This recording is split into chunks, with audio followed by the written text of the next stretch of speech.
Aujourd'hui, je suis très contente de vous retrouver pour une nouvelle vidéo. Aujourd'hui, ce sera un petit peu particulier parce que je vais laisser la parole à mes élèves, du moins à certains d'entre eux, qui vont partager avec vous des petits témoignages sur ce qu'ils ont vécu en cours avec moi et avec leur cheval. On commence tout de suite avec Océane et Alma. Et ici, j'avais vraiment fait une vidéo tournée sur leur couple que je vous remets ici en lien. Souvenez-vous, Alma, quand on a commencé les séances, était encore tout bébé à l'époque, mais elle avait déjà énormément de tension. Donc on a commencé à travailler sur quoi ? Sur la décontraction, vous le savez, c'est mon dada. Et Océane, ensuite, elle a continué à faire ce travail à partir des conseils que je lui ai donnés. Et donc voilà, je vous mets un petit avant-après. Comment était la jument quand elle marchait aux côtés de l'humain et comment ça se passe maintenant avec une jument détendue, en suivi de main, etc. Océane me dit que maintenant, elle ne commence pas sa séance tant qu'elle n'a pas un bâillement, un gros signe de décontraction. Elle a beaucoup travaillé là-dessus, elle va vous le dire elle-même dans son témoignage. Et pour rappel, donc le bâillement, l'ébrouement, c'est le basculement du système nerveux vers la détente. L'expiration pour nous, c'est pareil, ça va nous placer dans un état de détente. Exactement comme l'ébrouement pour le cheval. Donc voilà, on a vraiment une pouliche qui n'a plus aucune tension, aucun secouement de tête, qui a beaucoup moins de tension et qui n'a plus du tout aucun secouement de tête, ce qu'elle faisait beaucoup au début. Elle est apaisée, elle est dans le confort et du coup elle est prête à apprendre. On l'avait vu dans les précédentes vidéos avec notre étalon. Le système nerveux ne peut revenir à l'apprentissage que quand le cheval est en sécurité. Le cerveau doit être disponible. Chez le cheval, tout ce qui est circuit de survie sont prioritaires dans le cerveau. Donc dès qu'il y a du stress, le système nerveux prend le relais, il n'y a plus de connexion avec le cortex préfrontal, le cheval ne peut donc plus réfléchir, il est uniquement dans le réflexe, et donc évidemment il ne peut rien fixer, il ne peut rien apprendre, il n'y a plus de logique quand on est en mode survie. Et ça c'est exactement pareil pour l'humain, quand on est en mode survie, on n'est plus capable de réfléchir. Donc c'est pour ça que je vous dis toujours, rien ne sert de forcer le calme, d'avoir un cheval qui attend son bonbon, d'avoir un cheval qui reste immobile. Alors c'est très bien, mais il faut que ce soit un véritable calme, que ce soit une véritable décontraction où le système nerveux est vraiment détendu. Si on a un cheval qui est immobile juste par conditionnement, mais qui derrière n'a pas un vrai relâchement, ça ne sert strictement à rien. Et comme je vous dis toujours avec les poulains, comment il faut commencer ? Par apprendre à apprendre. Et donc, il faut d'abord commencer par mettre le cerveau dans un état tel qu'il est capable d'apprendre. Et ça, vous l'aviez vu très bien dans une des vidéos précédentes où on parlait justement de cet étalon qui était dans un état de tension tel qu'il n'était pas encore capable de passer aux apprentissages. Et donc ici, maintenant qu'on a cette décontraction, on peut commencer les apprentissages. Et donc là, je vous mets quelques images également d'une de nos dernières séances où on a pu commencer à apprendre carrément les envois à distance, toujours en s'aidant, vous le savez très bien, d'un petit jeu d'éveil en mode target. On donne un but, on donne un petit peu d'amusement. En plus, Alma, elle adore jouer avec les objets, interagir avec les objets, donc ça a très très vite marché.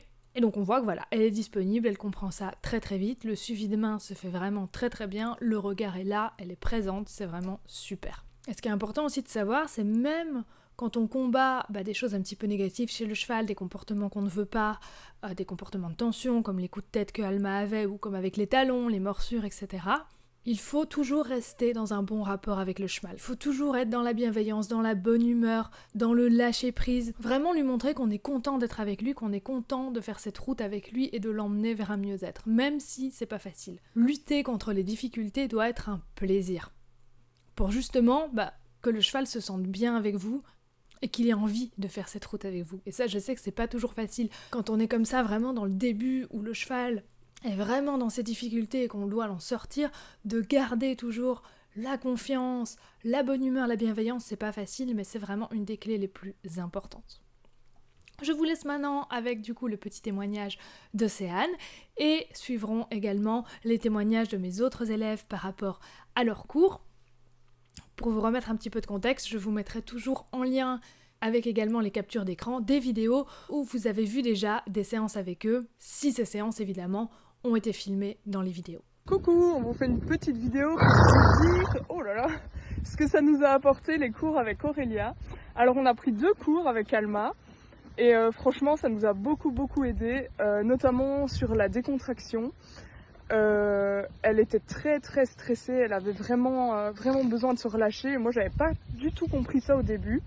Donc Aurélia est venue nous aider pour un premier cours. On a vraiment travaillé la décontraction, donc c'est-à-dire baisser la tête avec le cheval, respirer, prendre des grandes inspirations, chercher vraiment le relâchement. Et donc elle m'a appris ce que c'était les signes de relâchement, la respiration, les bâillements et le top du top, les brouements. Donc on en est arrivé à là maintenant.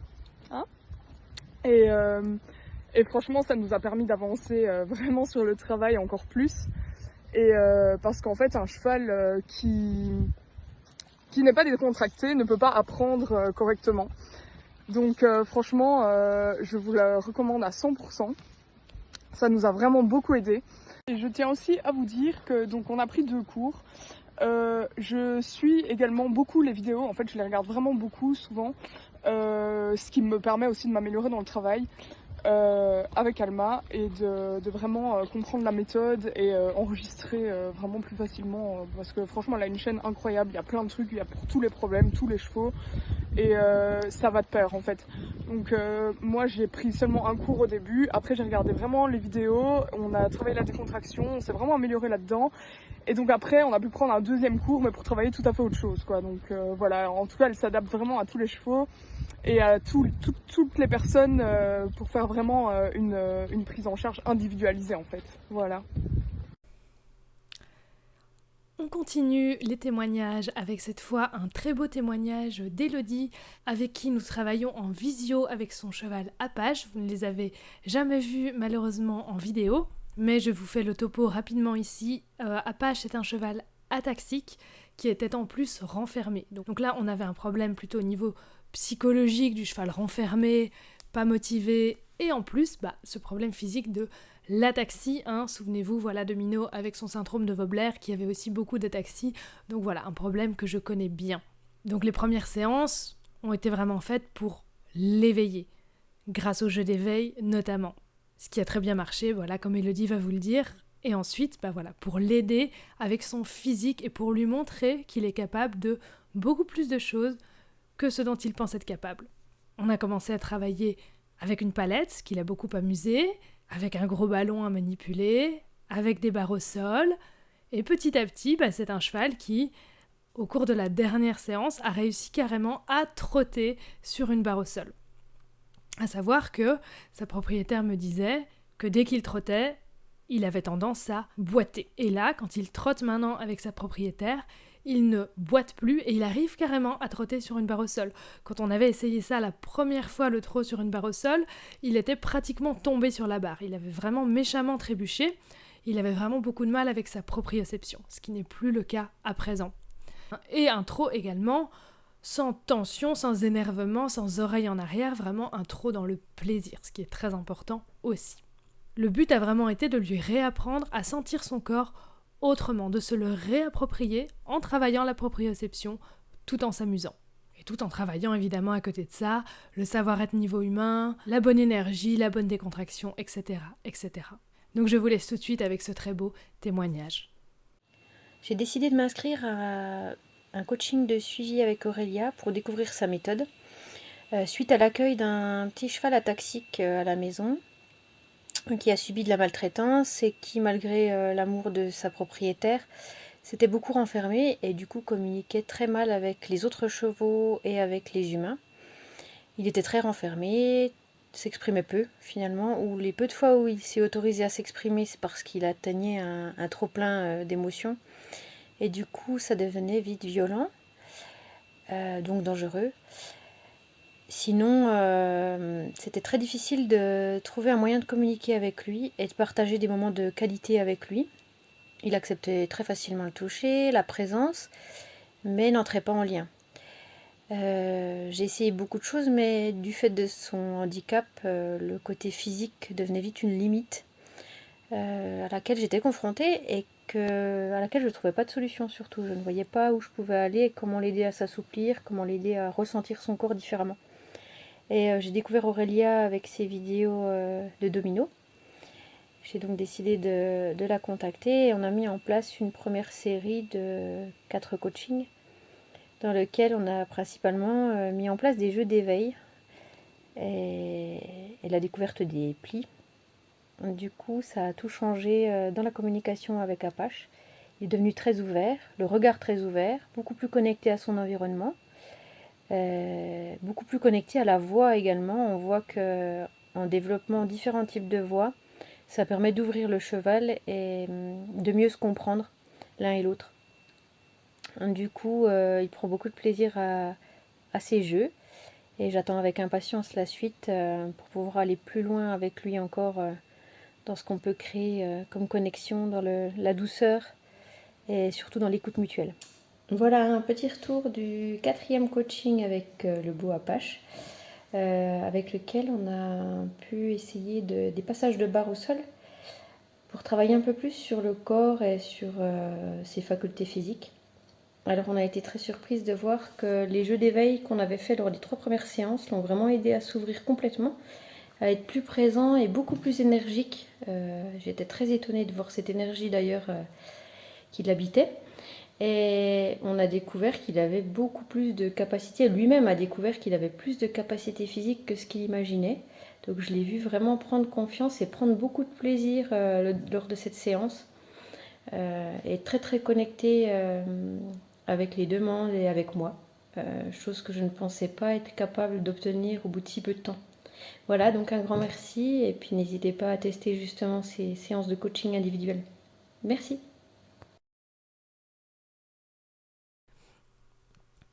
On passe tout de suite à de nouveau un très très beau témoignage avec un couple que vous connaissez maintenant très bien. Il s'agit de Lucie et de son poulain Ottawa. Vous avez déjà vu plusieurs séances avec eux. Je vous remets ici les miniatures des vidéos où vous pouvez retrouver des extraits de leurs leçons. Donc voilà, comme vous le voyez, ces vidéos ne les concernent pas eux uniquement, mais il y a à chaque fois un chapitre pour eux dans ces vidéos. Avec lui, ceux qui ont suivi le savent déjà, qu'est-ce qu'on a fait ? Simplement, on est dans un pré-débourrage, on n'est clairement pas encore dans un débourrage, et on est juste dans lui apprendre à apprendre. Mine de rien, apprendre des petites choses de manière ludique, mais surtout lui montrer que l'humain, c'est très très chouette. On ne se focus pas sur « il faut absolument lui apprendre à reculer, lui apprendre à bouger les hanches, lui apprendre à rester immobile, lui apprendre la tâche, etc. » Non. Surtout que pour moi, la longe, la tâche, c'est vraiment pas la première chose. Vous l'avez vu déjà avec la pouliche Alma. Ici, c'est pareil avec ce poulain étalon. On fait tout en liberté. Et ça, je trouve que c'est très important de commencer en liberté. Avec tous les chevaux, vous savez que j'aime beaucoup commencer en liberté, et d'autant plus avec les poulains. Pour ne pas venir mettre des choses en plus qui viennent brouiller un petit peu ce qu'on leur demande. Et en plus en liberté, si c'est trop, ils peuvent nous le dire, ils peuvent s'en aller, et ça c'est super. Et avec ce poulain, vous l'avez déjà vu, ceux qui suivent les vidéos l'ont vu, on a quand même bien avancé, parce que c'était un cheval qui n'avait pas encore bien appris à donner ses pieds. Et mine de rien, sans se focaliser absolument là-dessus, mais mine de rien, on a pu amener cet apprentissage. Je vous remets ici en lien le short, où je résume les étapes pour lui apprendre à donner les pieds. Ottawa, c'est le rêve de ma vie. Alors quand j'ai commencé à chercher quelle méthode de travail j'allais adopter avec lui, j'ai avant tout cherché une approche qui soit respectueuse, douce et surtout cohérente, qui prenne en compte ses besoins et son rythme à lui. Alors je connaissais déjà le travail d'Aurélia puisque je la suivais sur YouTube depuis un petit moment déjà. Et au départ, j'osais pas trop la contacter. Et puis en fait, quand le moment est venu, j'ai osé. Et ça a été la meilleure décision que j'ai pu prendre puisque ça fait maintenant presque 2 mois qu'Aurélia m'accompagne dans l'éducation d'Ottawa, toujours dans le respect de son consentement. Et en fait, grâce à elle, j'apprends à parler cheval, en fait. Notre relation, elle est devenue super fluide. En fait, ce que j'aime dans cette approche, c'est que j'apprends à être. Parce que l'air de rien, je me remets beaucoup en question. Et l'absence de pression uniquement pour le faire, ça change tout. En fait, tout a du sens, autant pour le cheval que pour moi. Chaque apprentissage qu'on fait passe par le jeu. C'est toujours dans la détente et dans la compréhension mutuelle. Alors bien sûr, oui, il nous reste du chemin à parcourir puisqu'Ottawa n'a que 19 mois et il est entier. Mais je suis pleinement confiante parce que je sais que c'est la bonne approche pour nous deux. J'ai vraiment le sentiment qu'on fait un petit troupeau à nous deux. Donc quand on parle vraiment de couple cavalier-cheval, là ça prend vraiment tout son sens. et je sais que notre relation, elle va continuer de se renforcer. En fait, le coaching d'Aurélia, c'est vraiment ce qui me permet de rester alignée avec mes valeurs profondes, dans le sens d'une équitation qui est vraiment éthique, respectueuse et consciente. Et pour ça, j'ai envie de dire merci Aurélia. Merci beaucoup.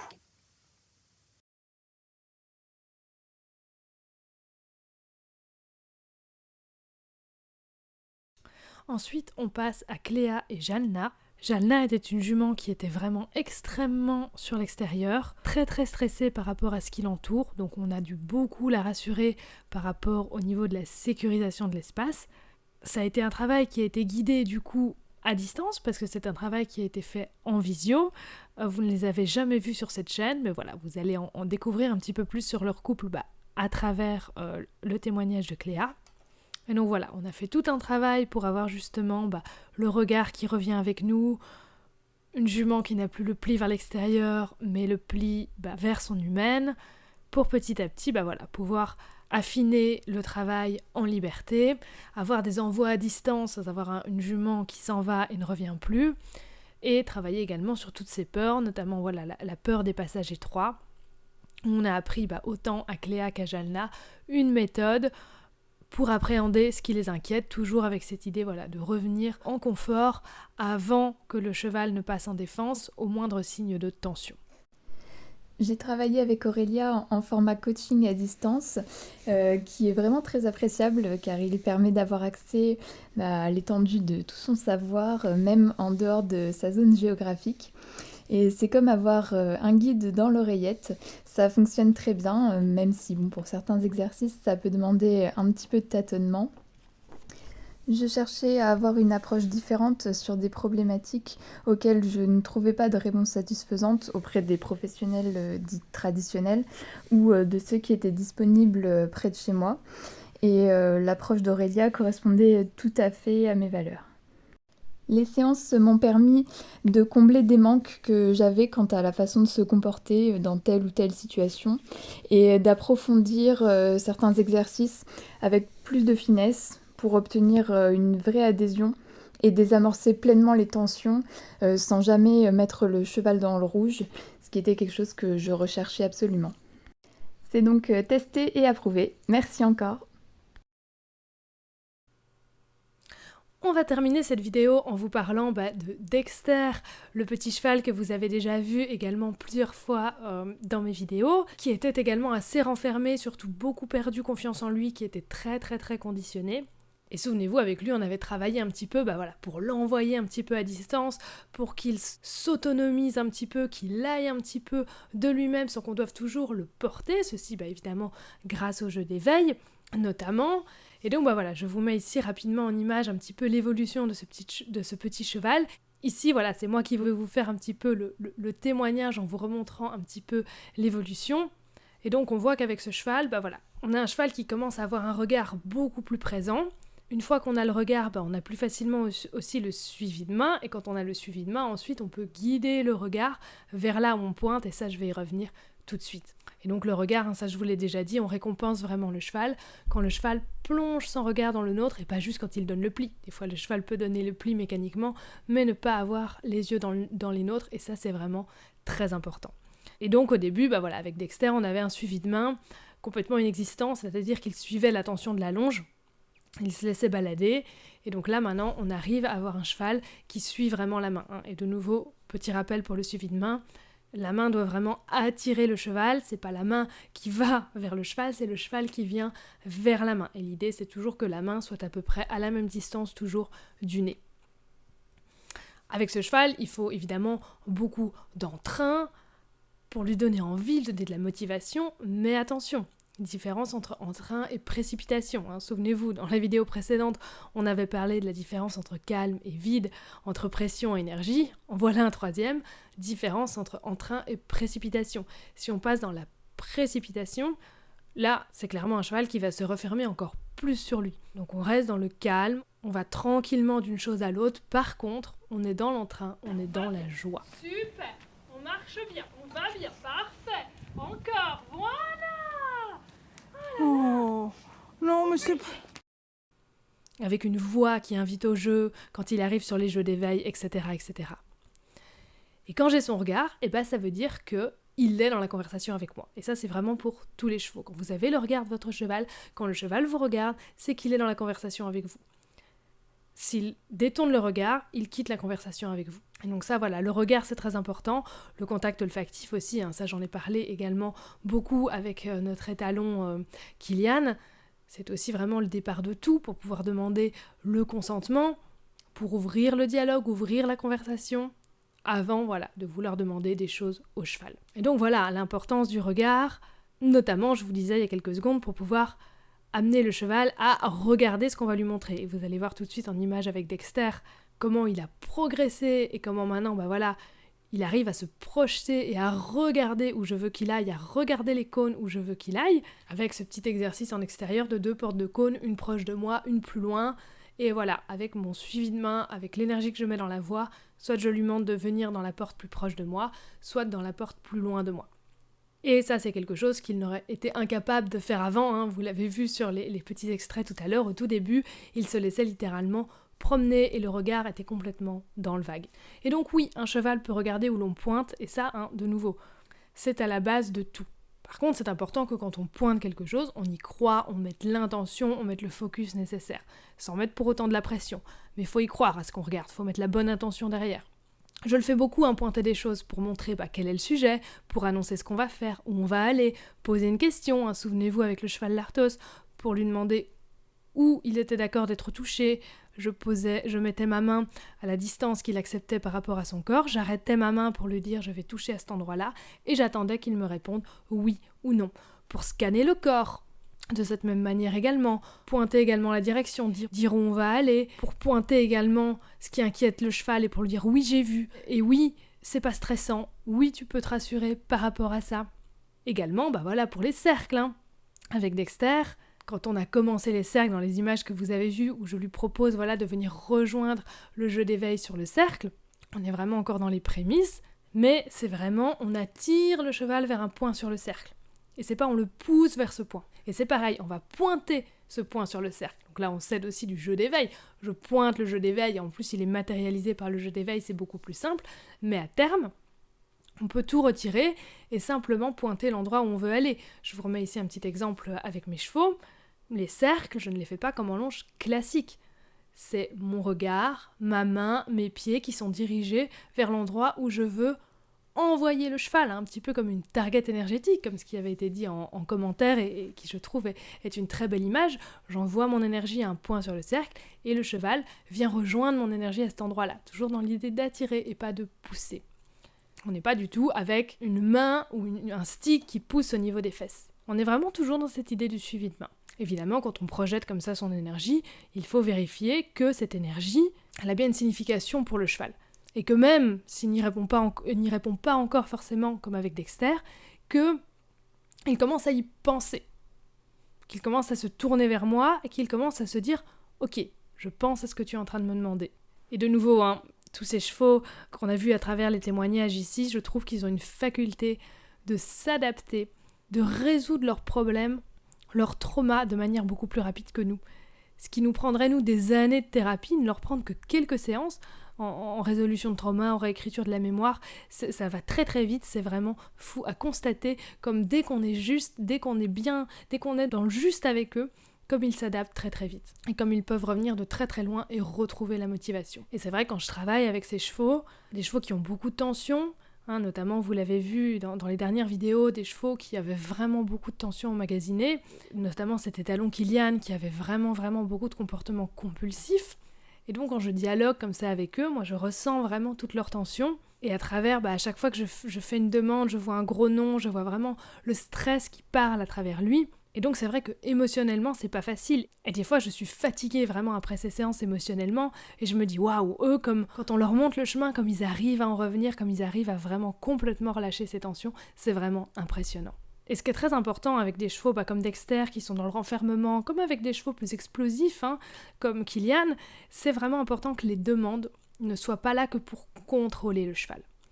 Par exemple, si on fait juste la bulle, parce qu'on a peur de son cheval et qu'on se dit il me vient toujours dessus, je fais juste la bulle, au final le cheval il perd confiance en nous. Parce que toutes les demandes qu'on fait, toutes les actions qu'on pose, c'est uniquement pour nous protéger, nous, pour nous aider, nous, contre le cheval. Et donc on se pose vraiment comme, pas avec le cheval, mais vraiment contre lui. Même si on ne fait pas les demandes contre lui, au final, on les fait pour se protéger, nous, de lui. Et pour contenir le cheval. Et c'est très important que quand on fait des demandes, si petites soient-elles, vous voyez, quand je commence avec un cheval, souvent, je demande pas grand-chose, je me mets simplement sur son énergie, j'essaie de sentir quelle est la bonne énergie chez moi qui peut lui donner envie de s'ouvrir vers moi.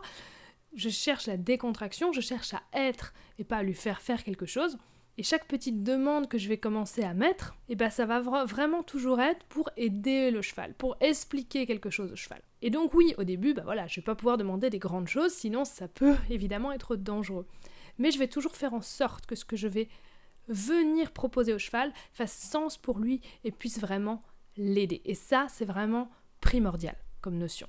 Donc voilà, comme je vous disais, avec un cheval qui a des problèmes, comme avec un cheval qui n'en a pas, c'est vraiment important de commencer par se caler sur le cheval pour que le cheval se sente en phase. Souvenez-vous la vidéo, donner pour recevoir, c'est pareil. Il faut commencer à donner avant de demander. C'est comme avec la confiance. Il faut donner sa confiance au cheval avant que vous puissiez également lui demander sa confiance.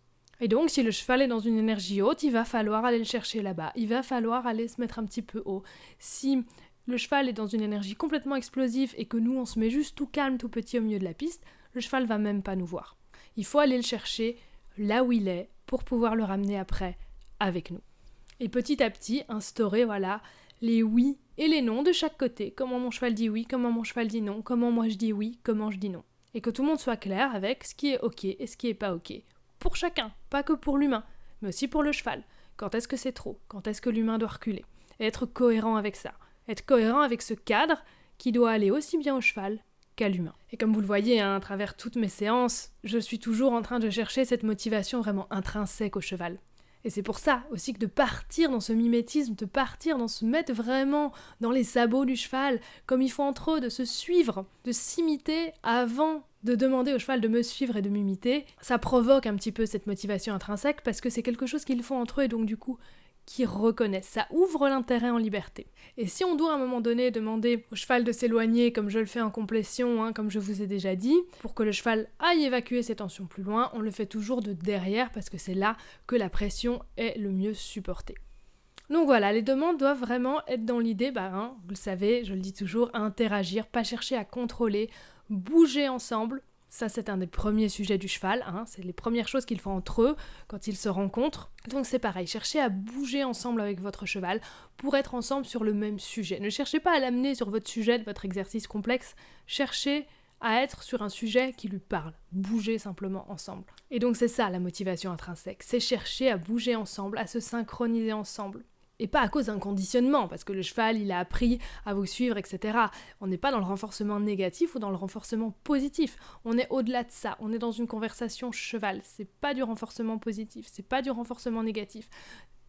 Et c'est pour ça que souvent, quand je fais ça, les premières séances, vous le voyez avec les chevaux, je donne pas de bonbons.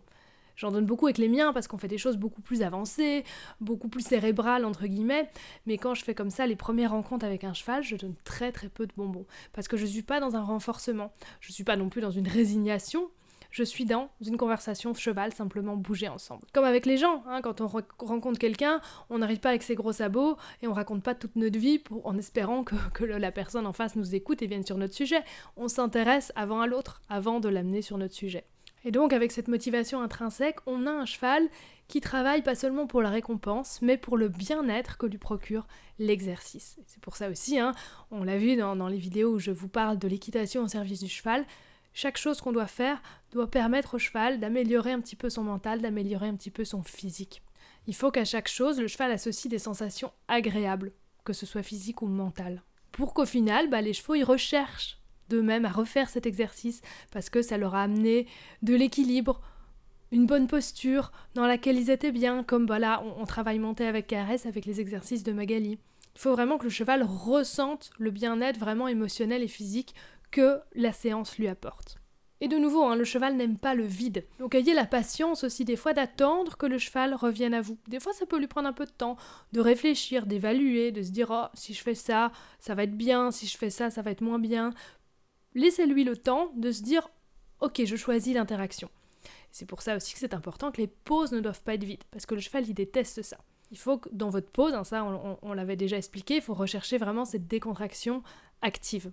Et donc voilà, pour en revenir à notre cheval Dexter, vous l'avez vu dans les dernières images que je vous ai montrées, que je vous remets ici, où on fait ce petit exercice sur la route.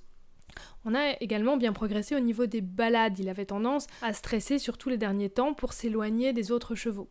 Et donc, pour l'aider de nouveau à ça, on procède toujours de la même manière, c'est-à-dire que en cas de tension, avant que le cheval ne choisisse la fuite, avant que le cheval ne passe en stress, on va nous-mêmes dire au cheval, ok, on revient en arrière, on revient au confort, on souffle, et quand ça va bien, on se rééloigne un petit peu.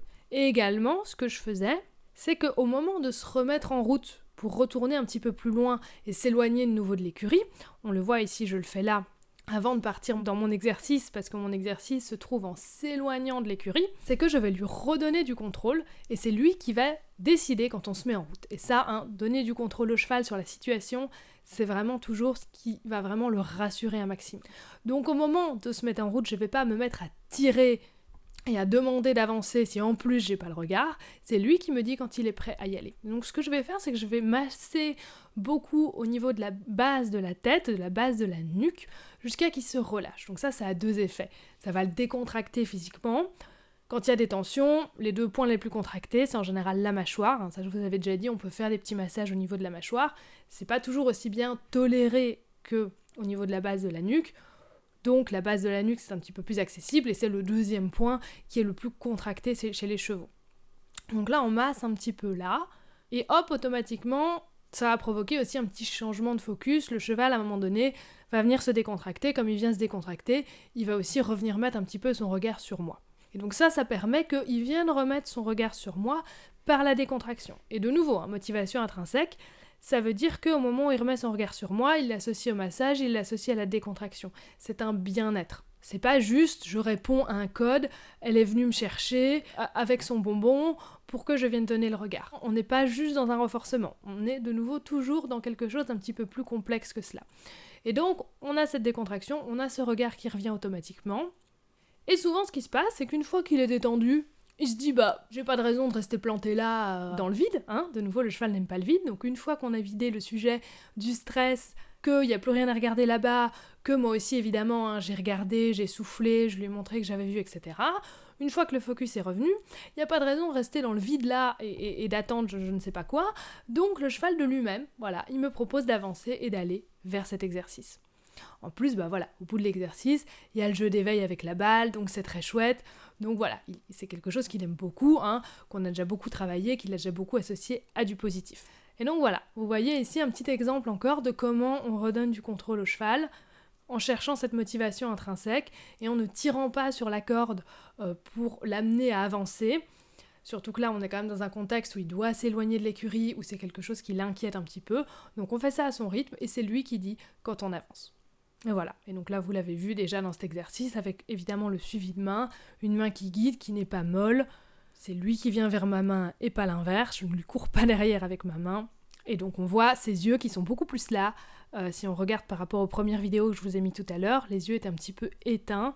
Les yeux éteints c'est quoi C'est de la résignation, c'est pas de l'obéissance, c'est clairement de la résignation, alors que là on a un cheval qui commence à devenir un petit peu plus acteur, d'autant plus qu'avec ce que j'ai fait là, que c'est lui qui dit quand on y va, il se sent un petit peu plus sûr de lui. Comme je vous l'ai toujours dit, aider le cheval en se reculant, en se retirant, en revenant en arrière quand c'est trop dur, c'est déjà l'aider beaucoup. Pareil quand on veut présenter une brosse, un licol, une selle, un harnachement, quoi que ce soit, toujours le faire au rythme du cheval, se reculer quand c'est trop. Rien que si vous faites déjà ça, c'est déjà vraiment aider beaucoup votre cheval. Et également, quand on travaille là plutôt avec des chevaux comme l'Arthos ou comme Kilian, où il y a vraiment eu beaucoup de mémoire négative ou beaucoup de tension, où on est en train de redonner justement du libre choix au cheval, qu'on est en train de redonner du contrôle, c'est important de laisser le temps au cheval de se réapproprier tout ça. C'est des choses dont le cheval n'a pas eu l'habitude. Pareil, avec Dexter, qui était beaucoup dans le conditionnement, et là qu'on essaie de lui redonner de l'autonomie, il y a tout un délai d'intégration et ça peut prendre un petit peu de temps. Et donc, des fois, on peut avoir l'impression en séance que ça n'avance plus trop, parce que justement, le cheval, il doit intégrer ça, il va falloir lui laisser quelques jours pour que la mémoire, justement, se reconsolide. Et donc si pendant cette phase-là, on vient forcer, on vient continuer à demander, on vient complètement interrompre le processus qu'on avait lancé, où le cheval était en train de réapprendre des nouvelles choses. Parce qu'on dit beaucoup, voilà, travailler avec le consentement, etc. Oui, mais avant tout, il faut redonner du contrôle au cheval. Parce que souvent, les chevaux qui ont été comme ça beaucoup conditionnés, ou qui ont été beaucoup dans les tensions, ils sont plus capables de donner vraiment leur consentement. Ils ne savent même plus très bien ce que c'est. Donc il faut vraiment rendre ça possible, par tout ce que j'ai expliqué là notamment, et par tout ce que vous voyez dans mes vidéos. Et donc ça peut prendre un petit peu de temps, mais voilà, travailler avec le consentement, c'est vraiment à la base de tout. Ça ne ralentit pas le travail, c'est vraiment ce qui va permettre au contraire d'aller beaucoup plus loin dans le travail avec le cheval. Tant qu'on parle du consentement aussi, ce qui est très important, je vous montre souvent comment on va au-delà de choses impressionnantes, etc. C'est important aussi d'avoir des moments, quand on présente des choses au cheval, de ne pas lui imposer systématiquement l'expérience qu'il doit absolument aller explorer, il doit absolument aller voir l'objet, et de lui laisser choisir à quel rythme il veut y aller, mais surtout aussi de choisir s'il veut y aller ou pas, pour que ça reste véritablement un plaisir. De nouveau, cette motivation intrinsèque. Si votre cheval, il apprend que systématiquement, quand il est avec vous, il doit aller explorer, il doit aller toucher pour avoir sa récompense, il va le faire de nouveau juste pour la récompense, pas pour le plaisir de l'exploration, il sera pas vraiment dans le système émotionnel seeking, dans cette recherche, dans cette exploration, dans cette émotion véritablement positive tout au long de l'activité.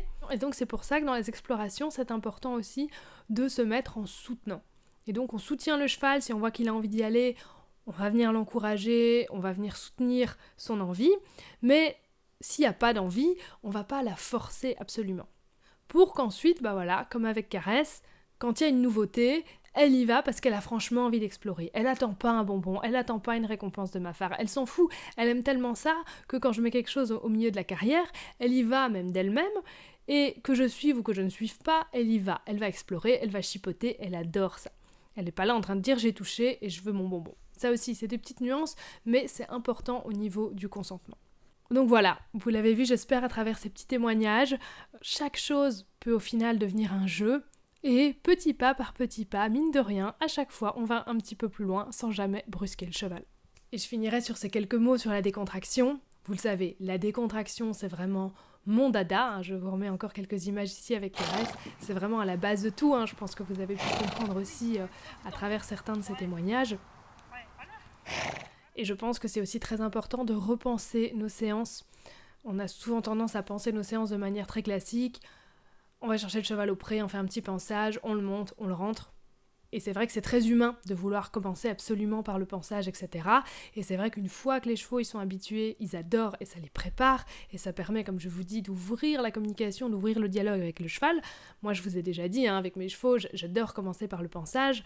Parce que ça permet de voir un petit peu comment chacun est, d'ouvrir les oui, d'ouvrir le regard, de se mettre ensemble, de voir où est-ce qu'il y a des tensions, de venir évacuer les tensions, c'est vraiment génial. Mais pour ça, il faut déjà que le cheval apprécie le contact physique. Et ça, je pense que vous l'avez dû le comprendre à travers mes différentes vidéos, principalement les dernières, où on a eu pas mal de chevaux qui avaient vraiment des problèmes au niveau du contact physique.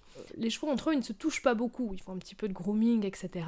Mais la communication, c'est beaucoup par des signaux, par justement, les chevaux se pointent des choses du regard, se pointent des choses avec le nez, mais la communication se fait à distance, et même parfois à très très grande distance, c'est pour ça que les chevaux sont très fins. Donc le contact physique, c'est pas quelque chose qu'ils recherchent spécialement, et d'autant moins avec l'humain. Donc oui, le pansage, c'est génial une fois que votre cheval a appris à aimer ça, et oui, ils peuvent apprendre à aimer ça, et oui, c'est hyper important, mais quand on commence avec un cheval qu'on ne connaît pas bien, qu'on a depuis pas longtemps, ne commencez pas votre séance par quelque chose de classique, par je vais le chercher au pré, je vais le brosser. Parce que le premier sujet, c'est quoi ? Entre chevaux, et donc du coup, si on essaie de reproduire ça, qu'est-ce que c'est ? Je vous l'ai déjà dit, c'est bouger ensemble. Donc souvent, votre cheval, qu'est-ce qu'il va préférer faire ? C'est aller bouger un petit peu avec vous. Aller marcher un petit peu avec vous. Pas aller forcément faire un exercice compliqué, surtout si vous ne le connaissez pas beaucoup, mais faire ce que je vous ai dit tout à l'heure. Se mettre ensemble, sur le mouvement du cheval, sur le pas du cheval. Cherchez ensuite à avoir un petit peu le regard, à avoir le pli. Cherchez quelle énergie chez vous permet à votre cheval de l'attirer, de le faire revenir vers vous. Donc voilà, la décontraction, c'est hyper important, oui. Mais une des manières d'obtenir cette décontraction, c'est bien sûr de faire des massages, c'est bien sûr de passer un petit moment au pansage, oui, mais il y a plein d'autres manières de le faire, hein, vous l'avez déjà vu dans mes vidéos, notamment avec les petites choses qui s'apportent un peu plus à la complétion, avec la fameuse posture d'évaluation à partir de laquelle on peut ramener le cheval en détente. Donc voilà, avec un cheval qui n'a pas encore l'habitude de ce contact physique, qu'on connaît moins, ne pas venir chercher le contact de front, venir chercher, marcher ensemble, se synchroniser ensemble, éventuellement venir chercher une posture d'évaluation, venir chercher un contact olfactif et proposer ensuite la décontraction, le retour au calme en venant souffler. Ça va permettre d'obtenir de la décontraction sans devoir passer par un contact physique. Voilà, il y a plein de petites choses comme ça qui peuvent être faites en dehors de ce contact physique. Et après les séances de nouveau, ça je vous l'ai déjà dit plein de fois et ça avec mes chevaux ça reste tout à fait vrai. Pas de construction classique non plus, on fait un petit peu à pied, on va un petit peu dehors, on revient, on monte un petit peu, on fait des pauses et on peut vraiment comme ça passer des heures ensemble, mais où on passe au final plus de temps à être que vraiment à faire des choses compliquées. Les choses compliquées ça va peut-être être 10 minutes par-ci par-là et le reste du temps c'est juste partager des moments ensemble. Et pareil quand vous ramenez votre cheval au pré.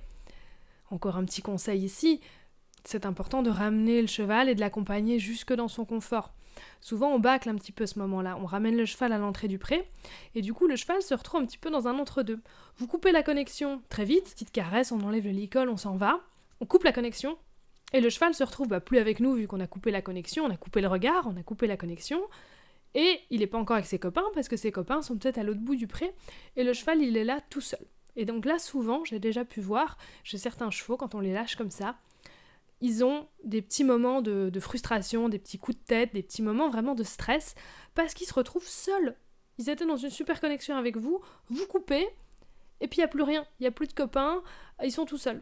Et les chevaux, quand ils sont tout seuls, vous savez que c'est dur pour eux. Donc c'est important quand vous ramenez votre cheval au pré de le ramener dans un endroit où c'est confortable, dans un endroit qu'il apprécie, près de son foin, ou carrément d'aller traverser tout le pré avec lui et de le ramener près de ses copains, pour pas qu'il ait du coup cette distance à faire jusqu'à ses copains tout seul, parce que du coup qu'est-ce qui se passe souvent quand vous le lâchez loin de ses copains, il part au galop rejoindre ses copains. Alors oui, vous lui avez peut-être appris à attendre, à lui enlever le licol, à ce qu'il soit calme, et puis seulement après quand vous lui dites tu peux y aller, il y va. Mais comment il y va ? Il y va au grand galop. Et de nouveau qu'est-ce qu'on veut ?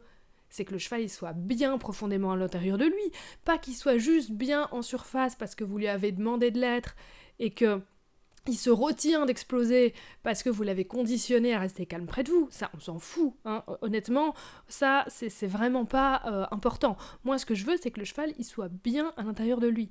Et que donc, si, quand vous lui dites tu peux y aller, il n'est pas capable d'aller marcher au pas tranquillement, sans stress jusqu'à ses copains, c'est qu'il y a un problème, c'est qu'il n'est pas décontracté, et donc en fait c'est raté, si on peut dire les choses comme ça. Donc ça veut dire que de nouveau le ramener jusqu'à ses copains, prendre ce temps-là pour rester dans la connexion, et l'amener dans l'autre connexion, dans l'autre confort. Pourquoi aussi ? Parce que si à chaque fin de séance, il associe ça à chaque fois, à la fin de séance, j'ai un stress parce que je dois retourner vite voir mes copains, et c'est vraiment la peur de la mort, le cheval tout seul.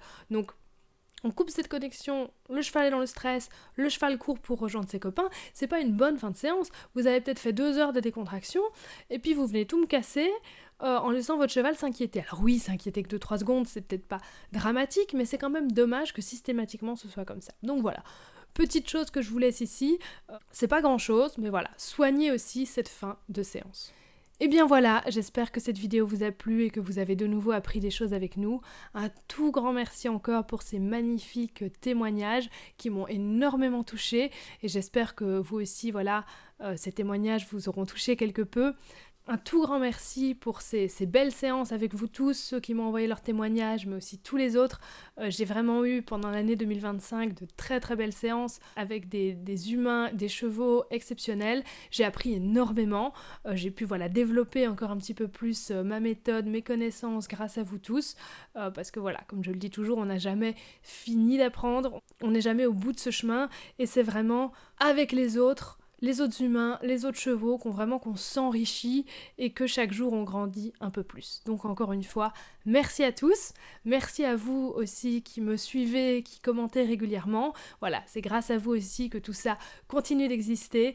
N'hésitez pas à me contacter pour un suivi, que ce soit en présence ou en distanciel par Teams si cela vous tente. De nouveau, me contacter pour me poser quelques questions, pour discuter de vos problèmes avec votre cheval et voir si ensuite on engage un suivi ou pas. Ça ne coûte absolument rien, donc voilà, n'hésitez pas à venir me voir. Je suis toujours très heureuse de discuter avec vous. Donc voilà, encore une fois, on se retrouve en commentaire. Le petit pouce bleu, ça fait toujours plaisir. Et puis surtout, abonnez-vous. À bientôt, merci.